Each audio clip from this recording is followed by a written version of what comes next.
যারা বিদেশে থাকে তাদের সুন্দর ছবি বা ভিডিও দেখে আফসোস করার কিছুই নেই। এটা মনে করেন না যে তারা স্বর্গে থাকে। আপনারা ওইটাই দেখেন যেটা আমরা আপনাদেরকে দেখানোর জন্য অ্যালাউ করি। আমার ঘরে খাবার না থাকলে নিশ্চয়ই সেটা আপনাকে দেখাবো না।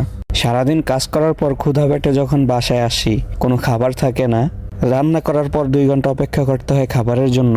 এই কষ্টটা শুধু তারাই বোঝে যারা বিদেশে থাকে। আর যারা দেশে প্রিন্সের জীবনটাকে রেখে বিদেশে আসে, বাস্তবতার সম্মুখীন হয়, তখন তারাই হারে হারে টের পায়। আর যারা বিদেশে থাকে তাদের যে কি কষ্ট, সারাদিন ঘরে বাইরে কাজ করতে হয়, এটা আপনাকে বোঝানো সম্ভব না। আপনি যতক্ষণ পর্যন্ত বিদেশ না আসবেন ততক্ষণ পর্যন্ত আপনাকে বোঝানো সম্ভব না। আর সারা সপ্তাহ আপনি ঘরে বাইরে কামলা দেওয়ার পর উইকেন্ডে যখন একদিন আপনি ঘুরতে যাবেন, ওই একটা ছবি বা একটা ভিডিও দেখার পরে মানুষ ভাবে, বাহ, উনি তো স্বর্গে আছে, অনেক সুখ, অনেক শান্তি, একটা প্রিন্সের জীবন।